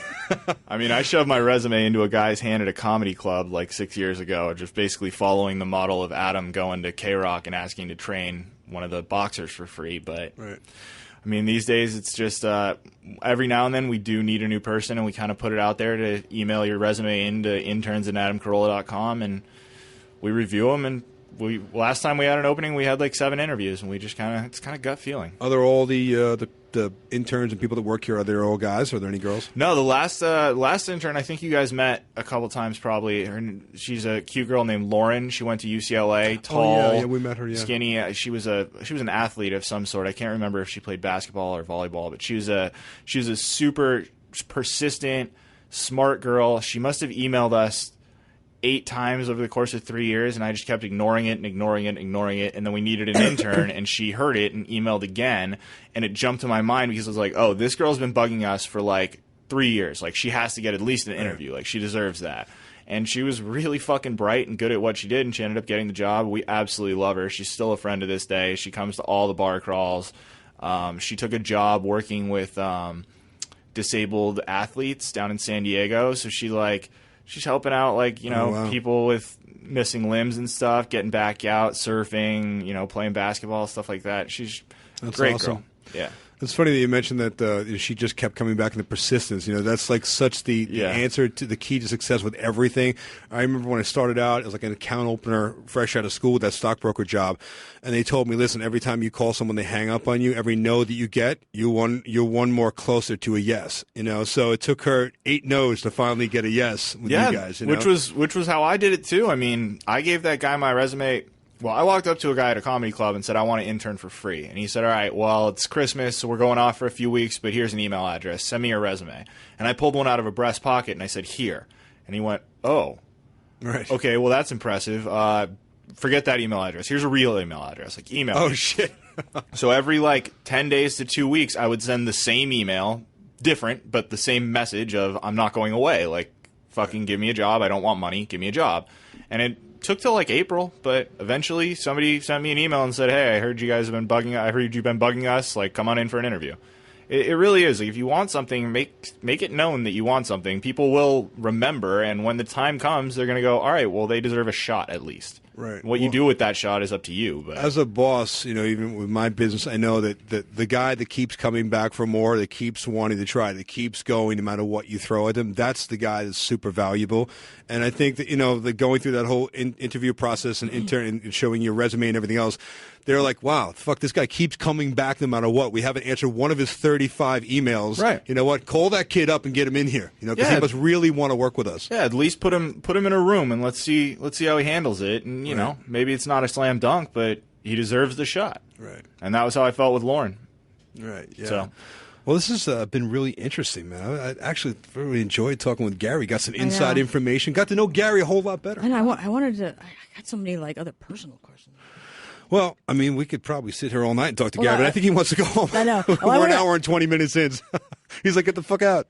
Hey, man, that's actually not that. That's kind of on the shorter side for your episodes. Yeah, I know. It is. Oh, really? Yeah, that's what I was thinking. I was just saving. I just wanted to answer. But just say, I don't even know if you can answer this. I don't even know if you want to answer. I would understand if you didn't want to answer it, but because you got so many famous people rolling through the studio. Yeah. And I know that we have met a lot of, or run into a lot of people that, famous. And I think we've only had one. Matthew McConaughey, who was a complete fucking dick. But God. All right. Yeah, right. What I can't even look. I can't even look at him on those fucking. Did you ever hear Lincoln the fucking douche commercials. story with that? No, I don't think so. No, Yeah, I saw that episode, but I didn't. He's just a pompous dick. We'll get into it with you sometime. So, is there anybody? I'm not going to say who's been a dick because I know you probably can't say that. But has there been anybody that you were so starstruck that you got to meet? Because I think the people come in and they go out quick, right? Obviously harder for me to get starstruck given my job, but the story you're looking for is back in the day we used to do once a week live shows from the maybe now defunct, I don't know, John Lovett's Comedy Club at Universal City Walk up here at Universal Studios Hollywood, and we do it every Thursday. And the way it was set up was Adam was on the stage, and then there's 3 stories, and the front of house, which where the board is, where I'm sitting now, was on the 3rd story up in the corner. And at the time, I was doing Kaylin's job, which is basically sitting there and searching for pictures to go along with whatever Adam talks about. I still do that, but Kaylin is really the one who's supposed to be doing that, and then the producer assists. This was like the middle of season 3 of Breaking Bad, and Bryan Cranston was our guest, and he showed up an hour early, and we weren't going to put him on the show based on the format back then until 45 minutes in.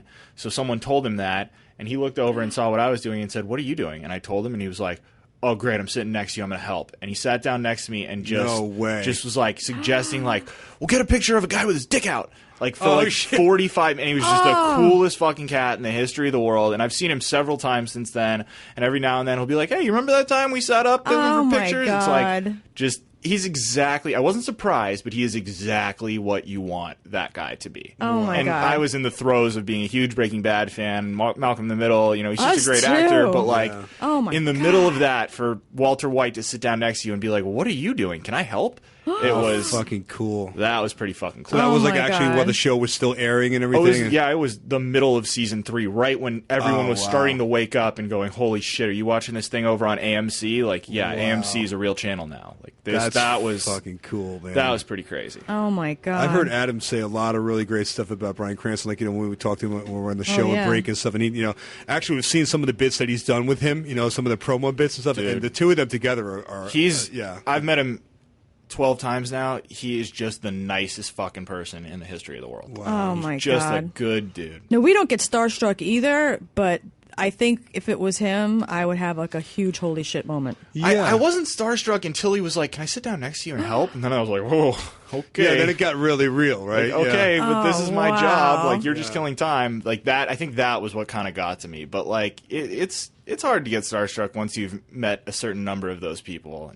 But yeah, and I will say, I have my stories about dickheads, which I'm not going to tell, but it's a vast minority. Right. I bet. Most found people that too. are pretty fucking cool, or just kind of guarded and you can't really tell if they're cool or not. But like the people who are outright cocksuckers, like I can probably count them on one or two hands. Yeah, I think we've had a similar experience.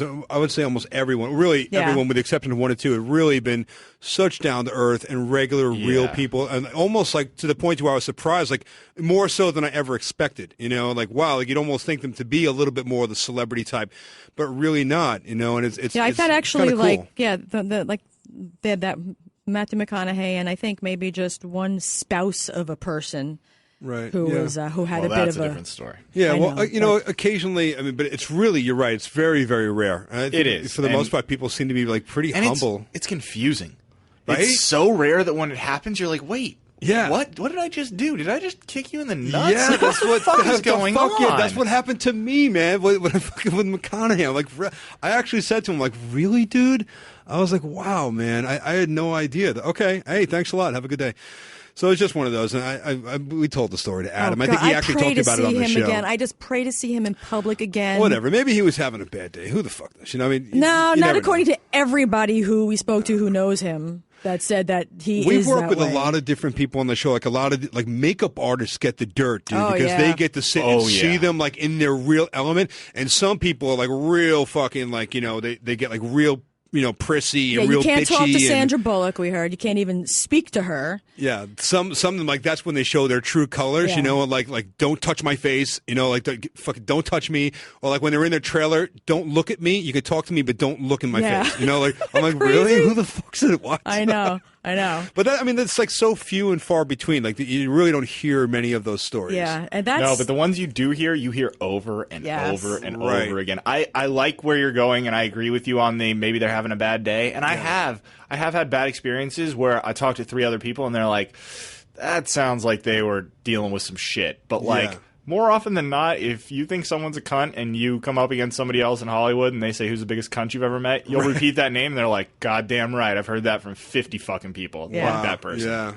Yeah. But it's a small minority. But that gets around, and if you have enough juice to pull that off and keep being Bruce Willis or whatever, then God bless you. But. Yeah, you know what the most disgusting part about that evening when Matthew McConaughey, or I should say Matt McConaughey, was the biggest dickhead on the planet, was that as he was getting introduced as Man of the Year for the Spike Guys' Choice Awards, whoever it was that went up on stage to present the award to him, part of his speech was that presenting it to a guy who has always been such a great guy, and despite the fame, he's never changed. And we're like, what? He was just a fucking asshole 2 minutes ago. Are you fucking kidding me? Like, they're praising him how great he is, and just like 2 minutes ago, he was the biggest scumbag on the planet. You never know. Again, maybe he was just having a bad night. You know, who the fuck knows that? You know what? I don't know him well enough to say. All I can tell is that experience to me really was like really surprising because I never expected that. And the whole night, we must have met 50 fucking huge fucking celebrities. You know, like everybody, fucking, you know, everybody was at that event, and everybody was so cool. People were like, "Dude, we love your show." Like they were coming up to us, telling them Norman Reedus. They love our show, right? Yeah. I'm like, really, dude? Okay, so that was like cool as hell. But then, you know, listen. You know, like I said, maybe it was just who knows? Maybe he fucking stubbed his toe. You know what would be cool? Just to like fucking hang out in the parking lot over here, because the fucking people that roll in this place. Oh my God, dude, people that roll through this place, right? Do you get stalkers out here?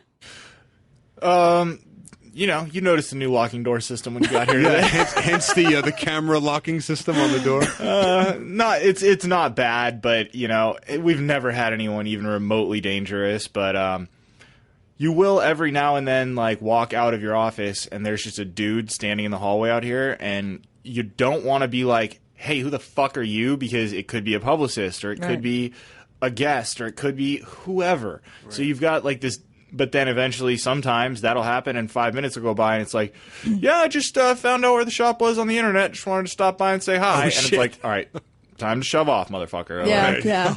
And listen, we're pretty good about if you can figure out a way to get in touch with somebody here, which is not wildly difficult to do, and you're cool, and you want to come by for a tour, like, we're pretty good about trying to accommodate that. We have a guy who's in this morning from Australia who hit me up, you know, 6 weeks ago and said, I'm going to be in town these dates. Is there any chance I can get a studio tour? Like, I won't be annoying. In 10 minutes, I'm in and out. I made it happen for him because fucking why not? That's very cool. That costs us nothing. Like, these people if that guy continues listening and tells 5 people, I've just made this company a lot of money for nothing. Right. So I'm happy to do it, but don't fucking show up. Just please don't show up. And if you do, knock on the door and explain why you're there and say, is it cool if I come in? And if someone says no because Adam's in here having a business meeting, don't feel like we hate you. That's just, this is a place of business. Right. You remember one day we were filming, I think it was in season 2, and we were maybe like down in Long Beach or somewhere, and some fucking dude. We were at lunch. We were at lunch with all the tents set up and shit on the street, you know, and some dude comes over to the lunch table and just sits down next to Adam, and he's like, yo, and he started talking to him like he knew him forever. No, they went to high school together. They were in fucking high school together. So, of course, Adam hadn't seen him since high school and didn't even fucking like him then, you know, but he probably didn't remember who the fuck he was. I think he dated the guy's cousin or the guy's whatever. But he was perfectly nice to him, and he was really nice. But you could tell with Adam. Adam's fucking cool with everybody, you know. But you could tell like he was in the middle of eating his food, right? So with every, you don't like that. You know, like when you just get your food and the second you fucking bite into it, the waitress comes over to you as you have your first mouthful. And they're like, "Is everything okay?" It's always as soon as you got a mouthful of food, like, is everything all right? You know, that was it. He just started eating, and we were all fucking famished, man. We were starving, and he just sat down and this guy sat down next to him, and he was trying to be really nice. I could tell. He was like, "Oh yeah," and he's chewing. "Oh yeah," and, you know, he covers his mouth when he talks. Sometimes he's not spitting food on everybody. He's like, "Oh yeah, I remember you." And then after about maybe 5 minutes, he got a little bit quieter, and then after a few more minutes, he just stopped talking to the guy altogether. And I'm like, oh, fuck. He doesn't like that. Fucking with Adam when he's eating is dangerous as it is. But, I mean, you can make small talk with a guy you went to high school with, even if you don't remember him, for only so long. And that's not a celebrity thing. That's a... Right. But this guy was invited. Right. We were on the set. You know, we were on a fucking closed set having lunch with our crew, and this guy just walked over and sat down next to us and like started to open a conversation. "Hey, you dated my cousin back in fucking 10th grade." And Adam's like, "Oh yeah, oh fuck," and he's like, "Oh fuck."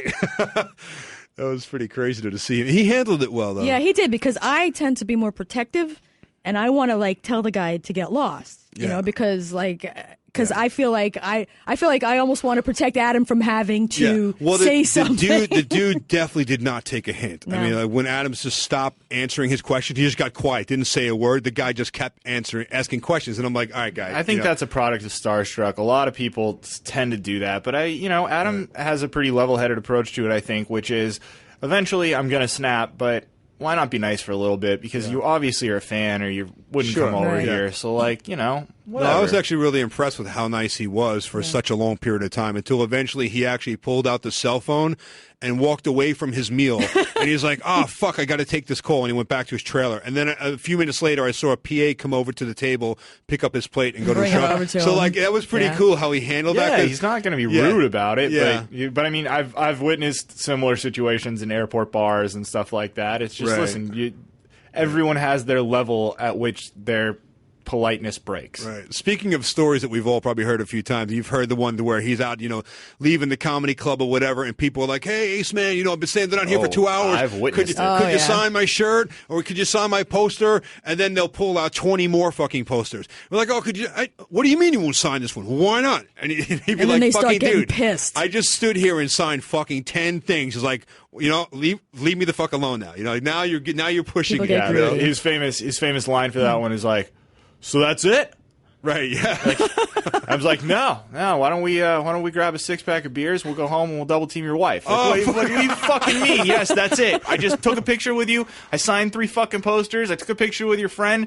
We're fucking done. Yeah. You spent $27 at a comedy club and 2 drinks. Right. I gave you a show. I hope you enjoyed it. You got a picture. You got a signature. Fuck yourself. Like, it's not like malicious, but it's like, listen, what interaction do you think this is? Do you think you've purchased a portion of my life? Like, right. Not to mention, these guys have come with 10 fucking posters, all the same posters to sign. They're just doing this so they can go turn around and sell it. Oh, it's like the guys at the airport. Those are the worst. We'll get off a flight in Minneapolis, and there'll be a guy sitting there with a picture of Death from Family Guy, a picture of Adam on the Man Show, a picture of Adam on Jimmy Kimmel Live. You've got it like laid out on like big like art like boards with like the rubber bands. It's like all, and they've got the Sharpie, and they're just like, here, sign all these. It's crazy. Wow. No, he's got a lot of patience. Like I said. Yeah. I won't sign Death. Fucking Death was cool, man. That was like my favorite character on that show. I was so excited when we realized that it was him. I could catch Flojo. I'm going to catch you. Best line ever. Love that. And then he promised us some swag. Remember that? It was season 1, episode 2. That's we right. were at the Kungal's house, and he promised us swag as we ate lunch in the driveway. All of our I remember swag that is day. in the same place as our case of Mangria, I can promise you. Yeah, somewhere in his new house. It's like, yeah, fucking have Gary send that to me. I think that's Matt's department, actually. Oh, really? Fondelier will send it to you. Yeah, fucking get Fondelier to send it over to you. Thank you for staying so long and talking to us. I mean, happy to do it. I could ask you stuff forever. I just got... Before we go, man, let's we got to get a plug in for Mike Dawson. Of course, was the voice. I wanted to have an opportunity for like something to plug and then to go Dawson. Yeah. And then him say something really quickly. Well, Dawson could do his own voiceover. Yeah, so Mike Dawson's got this awesome band, and he's got a great CD out. It's called... It's his compilation of like he records a bunch of live artists, and Dawson's a big music engineer. He loves it. So he has a bunch of relationships with these bands, and he does it's called Dos Angeles, and then the year. So this year is 2015. He's got a great group of bands on there. I'm a little bit out of the scene. The one on there that I know is Honey Honey, which is like a big up-and-coming...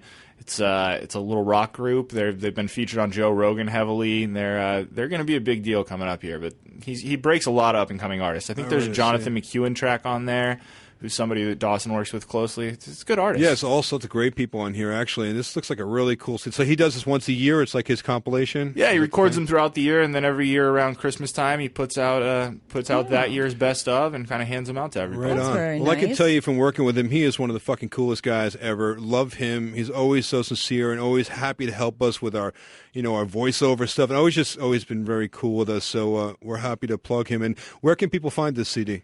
You can go to dosangeles.com or follow at DosAngeles on Twitter for details. I believe he's doing a self-addressed stamp envelope thing, and but you can find all the details at I think the easiest place to go is probably at Dos Angeles, DAWSANGELES.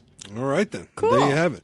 Well, once again, thanks to Gary for hanging with us, man. We really guys, appreciate for it. sure. Thanks for We coming wanted to- in. This is good. That This was worked out well. So excited we were able to have Gary in our presence. Yeah, man. We want to remind everybody that you can also check out the podcast on iTunes. You can go to adamcarolla.com. You can also go to hammerandnailspodcast.com. Check out the episodes, and we also have the episode summaries on that website as well. And don't forget to do us a favor. Go into iTunes and give us a review. Give us, write something nice there. Yeah, if you like it. we like the 5 stars, and we like the stuff. Like we like it when you say nice stuff. Yeah, if you like it. If you don't like it, then keep the shit to yourself. Yeah, go fuck yourself and keep it to yourself.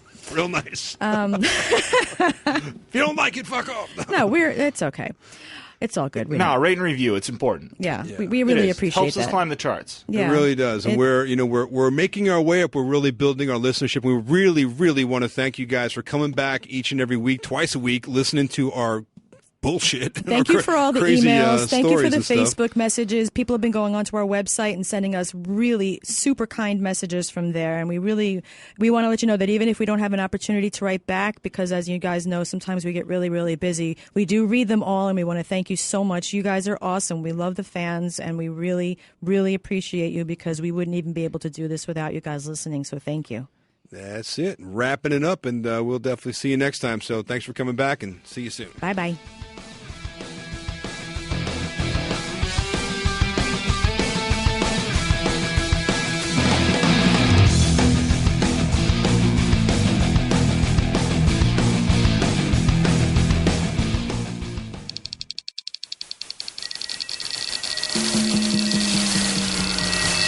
This is Carolla Digital.